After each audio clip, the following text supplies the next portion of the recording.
नमस्कार। आज हम एक ऐसे शख्स पर थोड़ी गहराई से बात करने वाले हैं जिनका नाम आप जानते हैं रोज रोज सुर्खियों में नहीं रहता।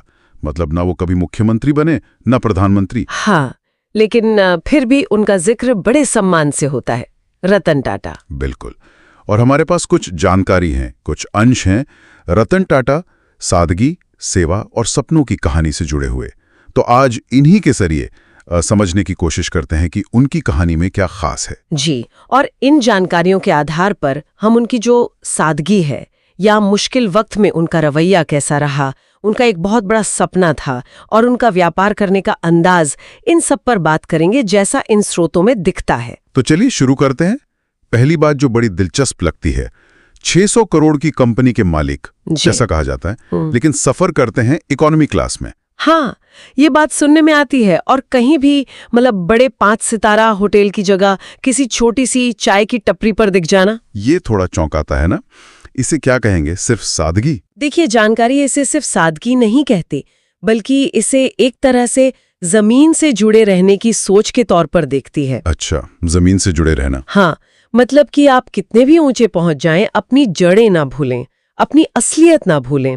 शायद ये उनके व्यक्तित्व का एक अहम हिस्सा रहा। और ये जमीन से जुड़ाव सिर्फ निजी जीवन तक नहीं था, मतलब मुश्किल वक्त में भी। बिल्कुल, खासकर वो 26/11 मुंबई हमलों के बाद का वाकया, जो जानकारी सामने आई है वो बताती है कि जब सब तरफ एक डर का, एक अनिश्चितता का माहौल था। हाँ, वो तो बहुत ही मुश्किल दौर था पूरे देश के लिए। उस वक्त कहते हैं रतन टाटा खुद ताज होटल पहुंचे। और सिर्फ वहां गए नहीं, क्या किया उन्होंने? जानकारी ये है कि वो हर उस स्टाफ के घर गए जो घायल हुआ था या प्रभावित था। हर एक के घर? जी हाँ, पूरी तनख्वाह देना जारी रखा, बच्चों की पढ़ाई का जिम्मा लिया, किसी का घर बनवाने की जरूरत थी तो वो भी करवाया। और ये सब चुपचाप, बिना किसी दिखावे के। बिल्कुल, बिना किसी मीडिया के शोर शराबे के। ये बात उनके किरदार का एक बहुत मजबूत पहलू दिखाती है। संकट के समय कैसे आगे बढ़कर बिना प्रचार के जिम्मेदारी निभाई जाती है। ये तो वाकई में असाधारण बात है। ये सिर्फ पैसे की मदद नहीं है, इसमें एक वो पर्सनल टच है। सही कहा आपने। ये दिखाता है कि नेतृत्व शायद सिर्फ आदेश देना नहीं होता, मुश्किल घड़ी में साथ खड़ा होना भी होता है। कम से कम ये स्रोत तो यही तस्वीर पेश करते हैं। अच्छा, फिर एक और कहानी है नैनो कार की। वो भी काफी मशहूर हुई थी। हाँ, नैनो, बिल्कुल। पता चलता है कि उन्होंने कहीं परिवार को देखा था स्कूटर पर, शायद बारिश में, असुरक्षित तरीके से, और वहीं से ये ख्याल आया। जी, ऐसी ही बात सामने आती है। और ये सिर्फ एक बिजनेस आइडिया नहीं था, ये शायद एक सामाजिक जरूरत को पूरा करने का सपना बन गया। कैसा सपना? कि क्या एक ऐसी कार बनाई जा सकती है जिसे हर हिंदुस्तानी खरीद सके। 1 लाख रुपए वाली कार का सपना। हाँ, 1 लाख रुपए की कार, उसे लखटकिया भी कहा गया था, और गरीबों का सपना भी। बिल्कुल, और इसी सोच से टाटा नैनो बनी, दुनिया की सबसे सस्ती कार।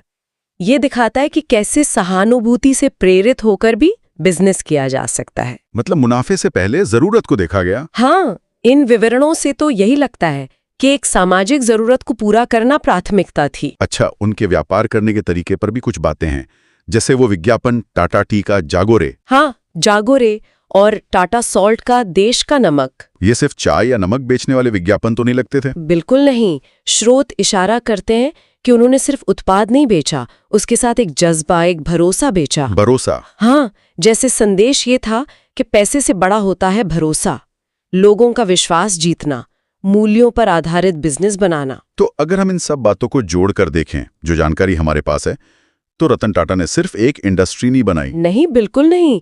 उन्होंने शायद व्यापार में ईमानदारी, विनम्रता, करुणा, इन चीजों की एक मिसाल कायम की। एक मिसाल? हाँ, जैसा कि इन स्रोतों में कहा गया है कि असली हीरो शायद वो है जो दूसरों के लिए जीता है, और रतन टाटा को इसी नजरिए से देखा गया है।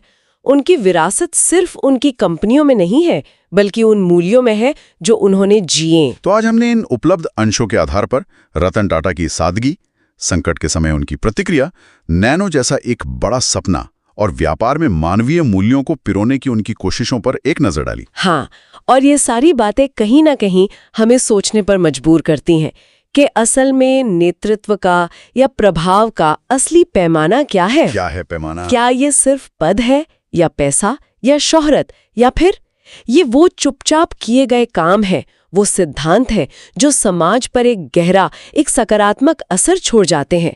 ये सवाल यकीनन सोचने लायक है।